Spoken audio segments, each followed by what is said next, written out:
नमस्कार टीवी और मैं हूं आपके साथ स्मिता पटवार। चलिए रुक करेंगे उत्तराखंड की तमाम बड़ी खबरों का, लेकिन उससे पहले एक नजर आज की हेडलाइंस पर। 3 दिवसीय दौरे पर नैनीताल पहुंचे राज्यपाल। कल कुमाऊं विश्वविद्यालय के दीक्षांत समारोह में लेंगे हिस्सा। केदारनाथ यात्रा मार्ग पर मंदाकिनी नदी में फेंका जा रहा है प्लास्टिक और कचरा, नदी होती जा रही है दूषित। अल्मोड़ा पुलिस को हाथ लगी बड़ी सफलता, 57 किलो गांजे के साथ एक तस्कर गिरफ्तार। नागपुर से आए पर्यटकों की टेम्पो ट्रैवल खाई में पलटी, 10 महिलाएं गंभीर रूप से घायल। हरिद्वार में रात्रि गश्त कर रहे पुलिसकर्मियों पर बदमाशों ने किया जानलेवा हमला, 2 जवान घायल।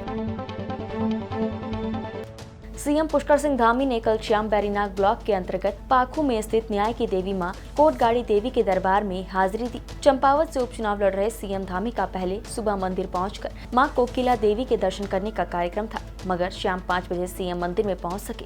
हेलीकॉप्टर से थल तक आने के बाद सीएम धामी सड़क माध्यम से माता के दरबार में पहुंचे। माता के दरबार में साक्षात देवी ने सीएम धामी को जीत का आशीर्वाद दिया।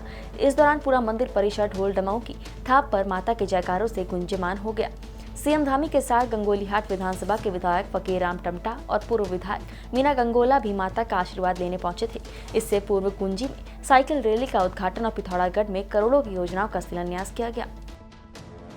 मुख्यमंत्री पुष्कर सिंह धामी ने बुधवार को आजादी का अमृत महोत्सव कार्यक्रम के तहत गूंजी धारचूला में आयोजित साहसिक MTB cycle rally tour the Kailash को हरी झंडी दिखाकर जोलीकांग और नभी ढांग के लिए रवाना किया। इस दौरान मुख्यमंत्री ने कुटी और यांगती नदी में राफ्टिंग करने वाले दल को भी रवाना किया। मुख्यमंत्री ने माउंटेन साइकिल रैली में प्रतिभाग कर रहे विभिन्न राज्यों से आए सभी प्रतिभागियों का स्वागत करते हुए कहा कि इससे प्रतिभागियों को उत्तराखंड के नैसर्गिक प्राकृतिक सौंदर्य और संस्कृति से परिचित होने का अवसर प्राप्त होगा।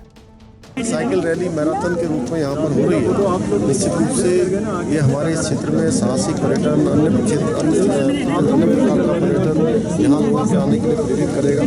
इस क्षेत्र से पर्यटन को बढ़ावा देने के साथ साथ इस क्षेत्र में रोजगार के नए अवसर पैदा होंगे, जिससे जो हमारे इन क्षेत्रों में लगातार गाँव हमारे खाली हो रहे हैं उन क्षेत्रों से पलायन रुकेगा, पलायन में कमी आएगी, व्यवसाय बढ़ेगा और माननीय प्रधानमंत्री जी की कल्पना अनुसार हमारे सीमांत के क्षेत्र जहाँ सड़कें पहुंच रही है, भारतमाला प्रोजेक्ट में सभी जगह सड़कें पहुंच रही हैं, सभी जगह सुविधाएं पहुंच रही हैं। हमारी सरकार इन क्षेत्रों में होम स्टे जैसी योजनाओं को भी बढ़ावा देने के लिए हम लोग निश्चित रूप से उनका प्रोत्साहन कर रहे हैं। उत्तराखंड के राज्यपाल लेफ्टिनेंट जनरल गुरमीत सिंह अपने 3 दिवसीय दौरे पर सरोवर नैनीताल पहुंचे। इस दौरान उन्हें गार्ड ऑफ ऑनर देकर स्वागत किया गया। राज्यपाल अपने 3 दिवसीय दौरे के दौरान 27 मई को कुमाऊं विश्वविद्यालय के दीक्षांत समारोह में शिरकत करेंगे। इसके अलावा राज्यपाल नैनीताल में विभागीय अधिकारियों के साथ विकास कार्यों की समीक्षा बैठक भी करेंगे। तो आप सबको जय हिंद। मुझे बहुत खुशी है कि मैं नैनीताल के इलाके में आया हूँ और दिल चाहता है कि कुमाऊं को बहुत ही डीपली अंडरस्टैंड करूँ। पहले भी मैं यहाँ पर आया था और मैं आपको बताना चाहता हूँ कि अभी मैंने हर एक डिस्ट्रिक्ट पे जाकर बहुत डिटेल ब्रीफिंग ली है और अभी मैं तहसील और ब्लॉक लेवल के ऊपर पे जाकर चीज़ों को बारीकी से जानना चाहता हूँ। और स्पेशल इलाका तो अलग से एक प्राकृतिक सुंदरता में अपना ही एक स्थान बनाता है और कुमाऊं के जितने भी निवासी हैं अपने आप में एक मेरे दिल में बहुत उनके लिए गहरा प्यार है। ये एक बहुत ही बड़ा टूरिस्ट सेंटर है और जिस प्रकार आपने प्रश्न किया है मैं कहूँगा कि उत्तराखंड के लिए ये सौभाग्य की बात है कि अभी 4 धाम की यात्रा चल रही है और जिस प्रकार से श्रद्धालु यात्री और जो आस्था के साथ में 4 धाम में आ रहे हैं वो अपने आप में एक अलग ही लेवल है। पूर्व मुख्यमंत्री त्रिवेंद्र सिंह रावत बुधवार को कर्णप्रयाग पहुंचे। यहां लोक निर्माण विभाग गेस्ट हाउस में उन्होंने कार्यकर्ताओं से मुलाकात कर उनकी समस्याएं सुनी। पत्रकारों से वार्ता करते हुए पूर्व मुख्यमंत्री ने कहा कि उत्तराखंड में पर्यटन रोजगार की अपार संभावनाएं हैं। होम स्टे के माध्यम से लोग अपनी आर्थिकी को मजबूत कर रहे हैं। वहीं बदरी गाय की डिमांड भी बाजारों में बढ़ गई है, जबकि सोलर प्लांट लगाकर महीने के 14 से 15 हजार कमा रहे हैं। उन्होंने कहा कि 4 धाम यात्रा में रिकॉर्ड तोड़ यात्री आने से थोड़ी बहुत अव्यवस्थाएं हुई हैं, लेकिन सरकार पूरी तरह से व्यवस्थाओं को दुरुस्त करने में जुटी है। चंपावत उपचुनाव को लेकर उन्होंने कहा कि मुख्यमंत्री पुष्कर सिंह धामी भारी मतों से जीत हासिल करेंगे। राज्य में पर्यटन हमारा आने वाला फ्यूचर भविष्य है, जिसकी अपार संभावनाएं उत्तराखंड में है। जो होम स्टे योजना जो लागू की थी वो बड़ी सफल योजना है, बहुत लोगों को रोजगार दे रही है 4 से 6 लोगों को एक होम स्टे में रोजगार मिल रहा है। तो एक अच्छी उपलब्धि है और बड़ी संख्या में इस समय लगभग पूरे प्रदेश में होम स्टे की संख्या बढ़ी। केदारनाथ यात्रा मार्ग पर जगह जगह कूड़ा कचरा नदी में फेंकने के वीडियो सामने आ रहे हैं। ट्रैकिंग गाइड मानसिंह पिमोली ने बताया कि लोग प्लास्टिक की बोतलों को सीधे नदी में फेंक रहे हैं। वहीं पैदल मार्ग पर जगह जगह जहां ढाबे हैं उनकी गंदगी भी नदी में डाली जा रही है। आपको बता दें कि प्लास्टिक के कचरे से केदारनाथ से निकलने वाली मंदाकिनी नदी दूषित होती जा रही है। वहीं इस उच्च हिमालय क्षेत्र के लिए ये कचरा विनाशकारी भी साबित हो सकता है।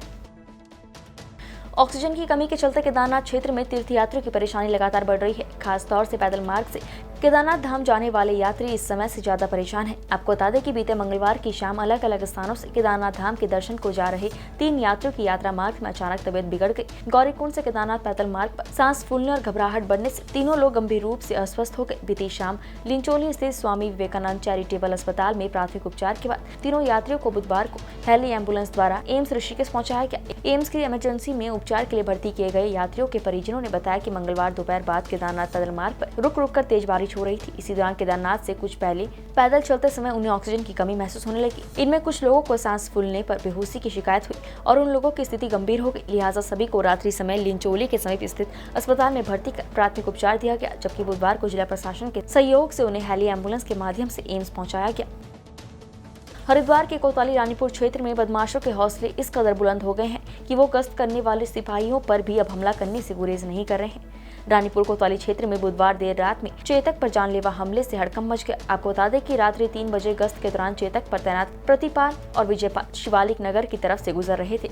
तभी उन्हें 4 व्यक्ति कार के पीछे जाते हुए दिखे। चेतक ने उन्हें पकड़ने के लिए अपने कदम बढ़ाए, तभी चारों व्यक्तियों ने चेतक पर तैनात प्रतिपाल और विजयपाल पर जानलेवा हमला कर दिया और वहां से फरार हो गए। आपको बता दें कि कांस्टेबल प्रतिपाल की बाईं आंख पर गंभीर चोटें आई है और कांस्टेबल विजयपाल को मामूली चोटें आई है, जिनको उपचार के लिए एम्स हॉस्पिटल ऋषिकेश ले जाया गया। गैस प्लांट चौकी प्रभारी अशोक सिरसवाल ने बताया कि चेतक पर जानलेवा हमला करने वाले 4 व्यक्ति के विरुद्ध मुकदमा दर्ज कर लिया गया है। चारों संदिग्ध व्यक्तियों की तलाश जारी है। यात्रा मार्ग पर शौचालय की व्यवस्था न होने पर यात्रियों ने खेद जताया। यमुनोत्री यात्रा पर मुंबई से आए हुए यात्रियों ने बताया कि प्रत्येक 500 मीटर पर शौचालय की व्यवस्था सरकार को करनी चाहिए ताकि यात्रियों को असुविधा न हो। में कोई ऐसा नहीं लगा कि बहुत बड़ी कमी है।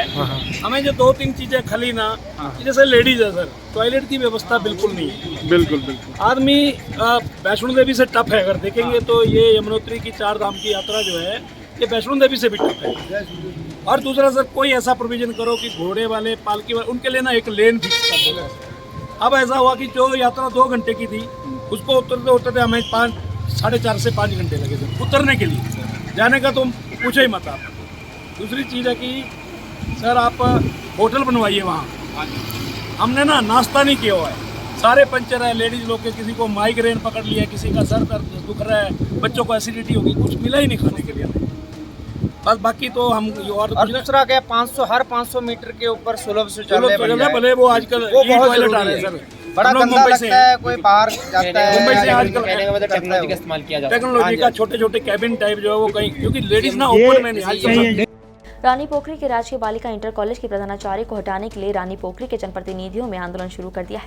जनप्रतिनिधियों ने कॉलेज के प्रधानाचार्य पर तानाशाही रवैया अपनाकर स्कूल का माहौल खराब करने और स्कूल स्टाफ के साथ अभद्र व्यवहार करने के संगीन आरोप लगाए हैं। उन्होंने कहा कि प्रधानाचार्य को तत्काल स्थानांतरित किया जाए ताकि स्कूल में पढ़ाई का माहौल बन सके। वहीं स्कूल की प्रिंसिपल गीता जायसवाल ने कहा कि लड़कियों का स्कूल है, इसलिए अनुशासन जरूरी है, लेकिन कुछ लोग मनमानी करना चाहते हैं जो होने नहीं दी जाएगी।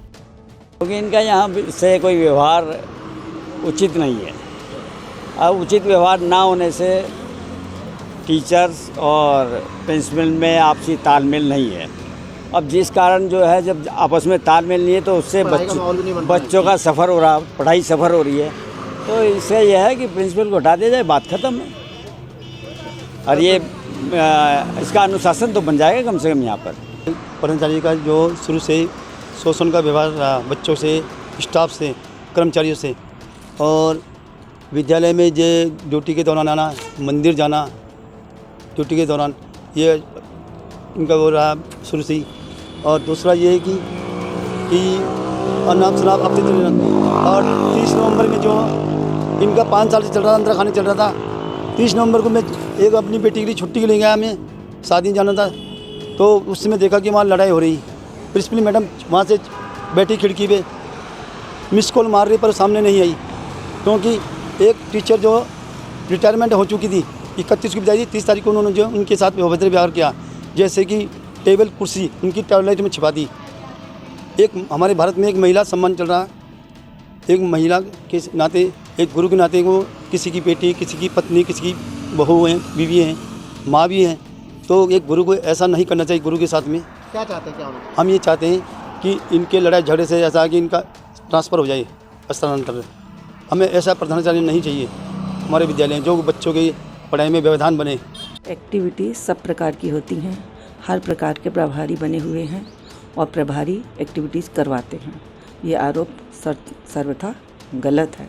विद्यालय आकर के देखें, और जिन अभिभावकों को शिकायत थी मुझसे कि तो आज तक मैं 5 सालों से, ये मेरा 6वां वर्ष यहाँ पर चल रहा है, यदि मेरा स्वभाव मूल रूप में ऐसा था या ऐसी ही थी मैं, तो अभी तक मुझे किसी ने क्यों नहीं मुझे आकर के यहाँ एक मीटिंग करके मुझे बताते, मैडम आपका व्यवहार अच्छा नहीं है। चाहे वो शिक्षिकाएं हों, चाहे वो अभिभावक गण हों। रुड़की हरिद्वार हाईवे पर आमने सामने से आ रही कारें एक दूसरे को बचाने के चक्कर में एक कार खाई में जा घुसी, जिससे दूसरी कार का टायर फट गया। दोनों कारें क्षतिग्रस्त हो गई। वहीं दोनों कार चालकों में एक दूसरे की गलती बताते हुए काफी बहस भी हुई। इसी बीच स्थानीय पुलिस ने मौके पर पहुंचकर दोनों चालकों में सुलह कराने का प्रयास किया, पर दोनों पक्षों में जब कोई सुलह नहीं हो पाई तो पुलिस ने दोनों पक्षों को कोतवाली आने को कहकर दोनों को अपनी तरफ से तहरीर देने की बात कही। मैं यहाँ से जा रहा था, निकल के सामने से एक गाड़ी आ रही थी और उसने ओवरटेक किया किसी दूसरी गाड़ी को, जो मेरे को नॉलेज में नहीं है, लेकिन जैसा उसने कहा कि मैंने ओवरटेक किया, ओवरटेक करने के लिए उसने मेरी तरफ आया और साइड से कट मारा उसने। अच्छा। मेरी गाड़ी उसके पीछे वाले हिस्से पे, जब उसने अपना डायगोनली मारा है तो पीछे वाले हिस्से में जाके हिट कर दिया। तो मेरी गाड़ी यहाँ पे टायर फट गया, मेरी गाड़ी का रिम टेढ़ा हो गया और मैं अपनी गाड़ी के उसने आगे जाके उसने अपनी गाड़ी का डिसबैलेंस किया, उसने गाड़ी को अपनी स्पीड में था, डिसबैलेंस होकर उसने किनारे किया। हरिद्वार से मैं आ रहा था, ये सर इधर रूट की साइड से आ रहे थे, मैं इधर पीछे था। सामने मेरे आगे थोड़े से वो लाइक कुछ बाइक वाले और कुछ रिक्शा में बैठे थे, जैसे भाई लोग भी हैं यहाँ, कुछ इनमें से भी हैं। ये भैया पीछे थे उधर गाड़ी के, तो वो गाड़ी वाला ओवरटेक करते हुए मेरे बीच में से इट मारना शुरू किया, रगड़ते पीछे वाले तक पहुँचा, पिछले टायर में अंदर ही घुस गया और मेरा बैलेंस आउट हुआ और बैलेंस पिछले वाला व्हील मेरा जाम हो गया। ब्रेक मारने की कोशिश की, स्किड करने लगी गाड़ी। सामने ये लोग थे रिक्शा में बाइक वाले, उन्हें बचाते हुए मेरा स्टीयरिंग ऐसा मुड़ा और मुड़ के इधर खंभे में टक्कर लगी बड़ी। बस किसी तरह मेरी तो जान बच गई, गाड़ी बिल्कुल ख़त्म हो गई। ये बंदा अपना सॉरी बोलने के लिए भी रेडी नहीं है, सॉरी तक भी सुनी इस बंदे से मैंने। यातायात निदेशालय उत्तराखंड के निर्देशन में मॉडिफाइड साइलेंसर और पटाखे फोड़ने वाले साइलेंसर और यातायात नियमों का उल्लंघन करने वालों के खिलाफ चलाए जा रहे अभियान के क्रम में पुलिस अधीक्षक उत्तरकाशी के दिशा निर्देशों में बीती 25 मई को राजेंद्र नाथ निरीक्षक यातायात के नेतृत्व में यातायात पुलिस द्वारा अभियान के तहत यातायात नियमों का उल्लंघन करने वालों के प्रति उत्तरकाशी में चेकिंग अभियान चलाया गया। चेकिंग के दौरान 8 मोटरसाइकिल के कोर्ट के चालान और 4 मोटरसाइकिल को मौके पर सीज किया गया। सामाजिक कार्यकर्ता जुगल किशोर पांडे द्वारा हीरा देवी भट्ट विवेकानंद विद्या मंदिर इंटर कॉलेज मुंसियारी में कंप्यूटर के लिए विद्यालय के प्रधानाचार्य नवीन चंद्र शर्मा को 15,000 रुपए सौंपे गए। वहीं विद्यालय के प्रधानाचार्य नवीन चंद्र शर्मा ने अंजना जोशी और जुगल किशोर पांडे के प्रयासों की सराहना की और उनका आभार व्यक्त किया। सितारगंज तहसीलदार जगमोहन त्रिपाठी ने बीती शाम को चेकिंग के दौरान उप खनिज से भरी ट्रैक्टर ट्रॉलियों को पकड़ा। वहीं सभी पकड़ी गई ट्रैक्टर ट्रॉलियों को सितारगंज कृषि मंडी में खड़ा कर दिया गया। साथ ही सभी पकड़े गए वाहनों की रिपोर्ट तैयार कर उप जिलाधिकारी को सौंपी गई और कार्यवाही शुरू की गई। आपको बता दें कि इन दिनों सितारगंज क्षेत्र में बड़े स्तर पर अवैध खनन का खेल चल रहा है। एक रॉयल्टी पर अवैध खनन माफिया 3 से 4 चक्कर लगाकर अच्छे खासे नोट बटोर रहे हैं, जिससे सरकार को राजस्व का नुकसान हो रहा है। प्रशासन द्वारा समय समय पर जो अवैध खनन हो रहा है, इसके विरुद्ध अवैध समय समय पर छापेमारी की जा रही है। जब से मैंने कार्यभार ग्रहण किया तब से सुबह शाम हम टीम के साथ छापेमारी करते आए हैं।